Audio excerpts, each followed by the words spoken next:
Meu nome é Sander Meca, eu tenho 40 anos de idade. Eu sou, primeiramente, sou cantor, né, de formação, cantor, sou também escritor, compositor e agora empreendedor. Quantos livros você já fez?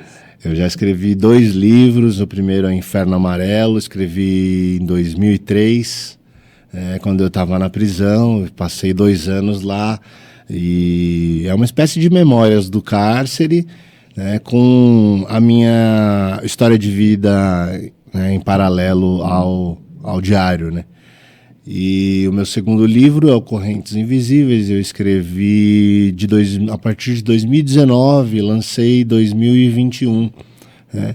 Correntes Invisíveis já é a minha luta interna, né? Assim, contra a dependência química, contra a adicção. Né? Mostra como é difícil ficar limpo, né? Se livrar das drogas. E tem ajudado muitos adictos, né, que têm lido e têm se inspirado, me procuram, têm se inspirado a se recuperar, buscar a recuperação. Estou muito feliz por isso.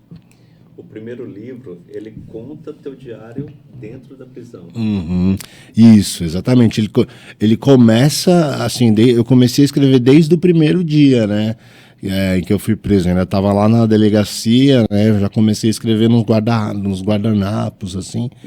Eu não tinha intenção de virar um livro, eu achava que eu ia sair logo, né? Então o leitor acompanha essa minha aflição, assim, porque o advogado falava, você vai sair, não, você vai conseguir o habeas corpus, aí tentava o habeas corpus e negava, né? Então o leitor acompanha tudo isso até a minha condenação, que demorou uns 3 meses, né?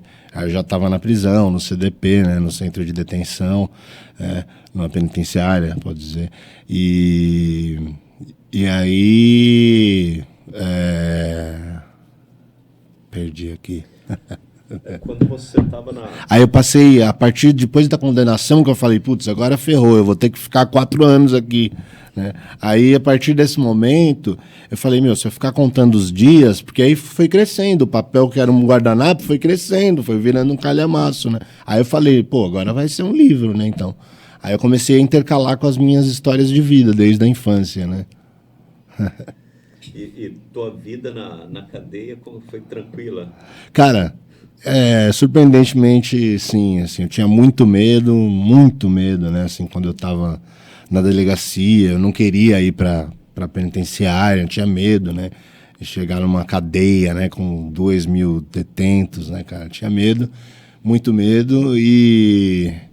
Cara, me adaptei super rápido, né? O ser humano acho que tem essa facilidade, né? Se adapta a qualquer situação, né? Seja ela boa ou seja ela ruim, né? E eu me adaptei, convivia muito bem com todos os presos lá, né?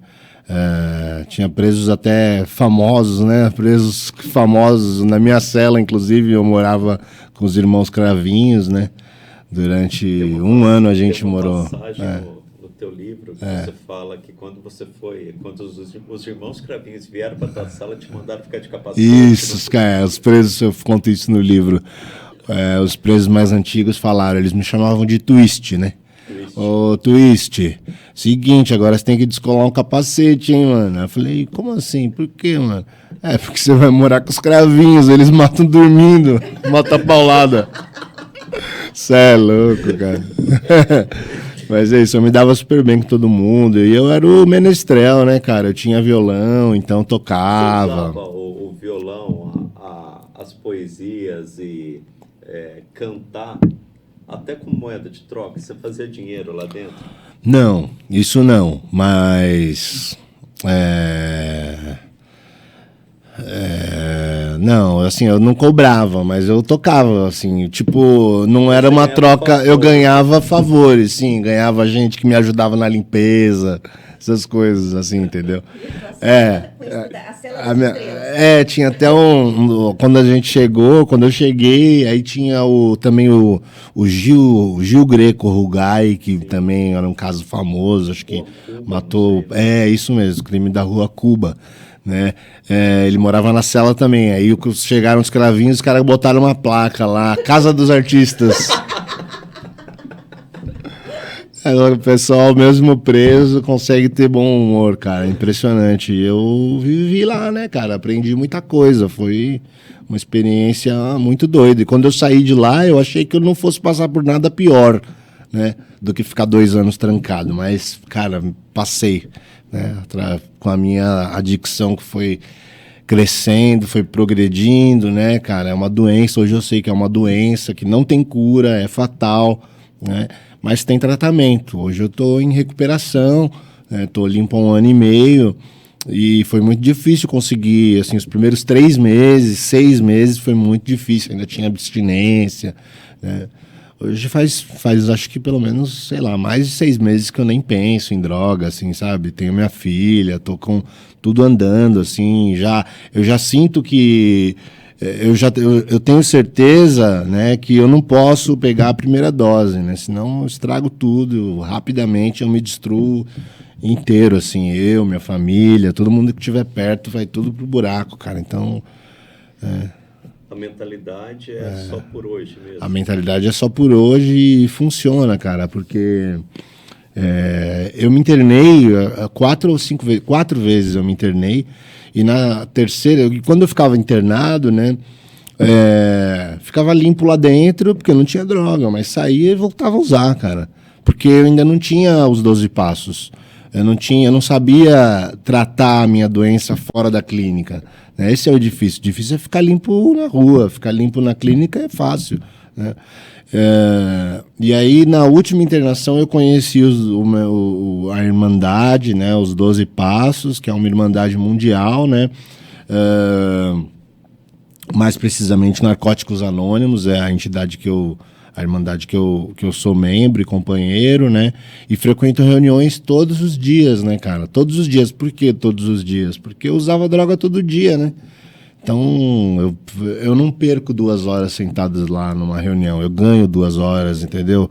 Numa reunião 2 horas por dia, entendeu? E outra coisa, por que eu tô limpo todo esse tempo? Que não é todo esse tempo, mas para mim é relativamente, porque eu nunca fiquei 1 mês sem...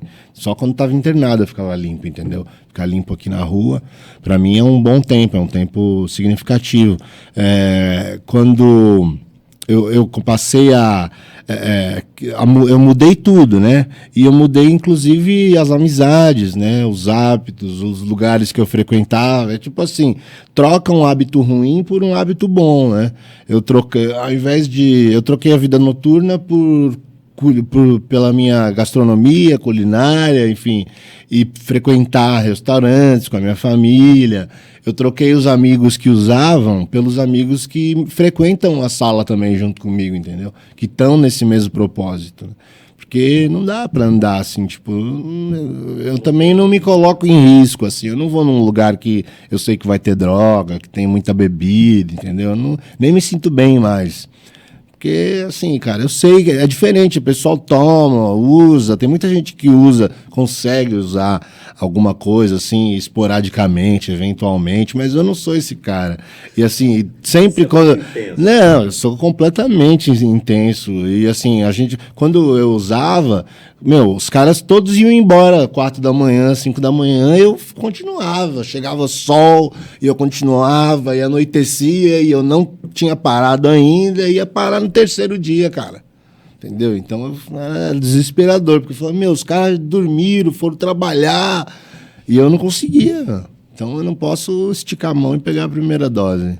Ô, Sander, você sabe que a gente fala da influência dos ambientes. Sim, você sim. foi um menino feliz, brincava na rua, tinha os irmãos junto, uma família boa, uma família presente. Sim. Né? Você tem muita memória do teu avô, inclusive aquela passagem do tem, cara, meu avô. De Itanhaém, né? Foi. Nossa, é verdade. Eu conto no livro, né, da Chave. A gente ia pra praia com meu avô. E era uma casa de algum amigo dele, ou ele alugava, não sei. Mas era uma mesma casa que a gente sempre ia, ele levava a gente, né?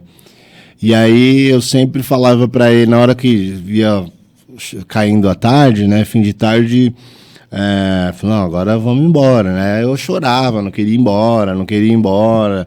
Aí ele falava, não, vovô tem a chave da praia, eu vou fechar e amanhã a gente volta, né? Eu abro de novo. E aí ficou essa história, né? Porque assim, eu fiz esse link com a clínica que eu fiquei, né? A última que me apresentou os 12 passos e que era em Itanhaém também, né? Então eu falo que assim, pô, eu fui buscar a chave lá em Itanhaém, né? Então aquela chave lá da praia, né? Fui buscar a liberdade lá, né, cara? Tem uma passagem muito legal que você fala que você, quando entrou ali pelo mundo da fama, que você foi morar lá na casa do empresário, você conheceu o Royal Salute. Cara, então. Você começou a beber mais. Exatamente. Direito, você entrou numa rave sem fim. Sem fim. E aí você precisou recuperar essa chave lá em Itanhaém. Isso, exatamente. Rave, e antes teve uma certa. Uma evolução, mudanças que aconteceram que eu percebi muito no ambiente. Por exemplo, a minha infância, a casa que a gente nasceu, o meu pai nasceu lá, né, naquela casa. E o meu avô, meu avô não nasceu lá, mas... Cara, acho que meu avô nasceu naquela casa. É enorme a casa. Uma casa que começa numa rua e sai na outra. E foi dividida em duas, que ficou pro meu tio. Eram 2 irmãos, meu pai e meu tio. A parte de trás ficou, da rua de trás, ficou pro meu tio, né? Enfim, mas eu tô falando isso porque antes, quando ela não era um sobrado, era bem menor a casa. Não tinha quarto para todo mundo. A gente dividia o mesmo quarto. Até o meu irmão mais novo nascer, eu lembro que era primeiro uma beliche, né? Eu e meu irmão mais velho, depois chegou, aí comprou outra cama, tinha a cama, o berço, enfim, e todo mundo no quarto, né? E morar e ter o mesmo quarto com irmãos, assim, mantém a intimidade muito maior, né? A proximidade, enfim, aí... E de lá, dessa época, assim, aí já estava reformando em casa, aumentando, levantando, fazendo quarto lá, porque a gente já estava crescendo e tal, fazendo quarto para cada um lá em cima, né, no segundo andar da casa. E aí no meio dessa reforma eu fui para Valinhos, né? Para Valinhos, que era a casa do empresário, que era uma mansão, cara, assim, eu lembro bem, era uma casa de campo num condomínio que tem até hoje lá em Valinhos, clube de campo, né, Valinhos, e era uma casa de 5.000 metros quadrados. De área construída tinha acho que 1.000 e poucos de área construída, 1.000 metros, assim. Baita casa, assim. E ele ostentava, assim, né, a casa, a coisa dele, o empresário, ele falava, né, porque essa casa ele comprou, ele falava que ele tinha comprado com os Menudos, né, que ele fez o show do Menudo no Maracanã em 85, e aí ele falou que os Menudos ficavam lá também, né, aí eu ficava no quarto do Rick Martin, tem essa daí eu não contei, tipo, ele falava, não, esse quarto era do Rick, e você é o Rick do Twister, tal, ficava enchendo minha bola com más intenções, com terceiras intenções, era foda. E a casa lá teve muito isso de, pô, eu nunca tinha uma vida de luxo, assim, né? E lá era uma coisa de luxo, tinha até mordomo, né? Tinha até mordomo. Oi? Eu fui lá pra lá com 15. E aí e a diferença também do convívio, né? Eu sempre tive curiosidade de bebida, sempre quis beber. Só que em casa ninguém bebia. Meu pai nunca bebeu, minha mãe nunca bebeu. Nunca, assim, nem no ano novo, sabe? Então nunca tinha bebida em casa. E quando eu, sei lá, poucas vezes que eu falei, assim, me dá espuminha, ou pro meu tio, assim, meu tio às vezes tomava uma cerveja, deixa eu experimentar a sua espuminha, aí todo mundo, tá louco, mas não sei o que, eu nunca tive contato, né, com isso. E aí quando eu fui, putz, tinha um bar enorme, assim, cara. Tinha os Royal Salute, os Bala 18, sei todos, cara.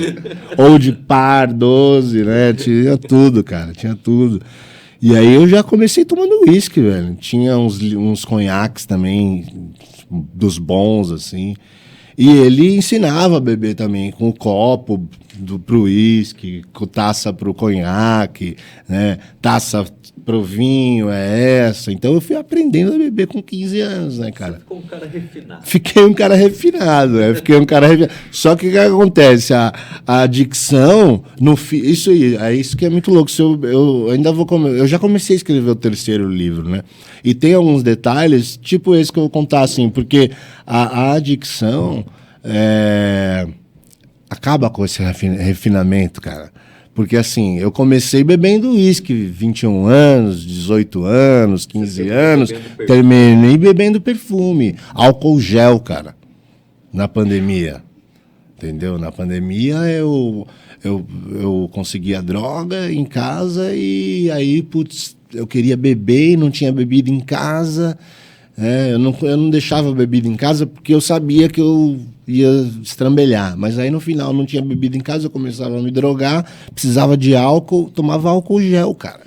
Entendeu? Então a adicção, por isso que ela é progressiva. Ô, Sander, rapidamente, cara, a hora que você deita para dormir, vem na tua cabeça imagens de quando você estava nos palcos lá, quando você pegou o helicóptero do comandante Hamilton para chegar no SBT?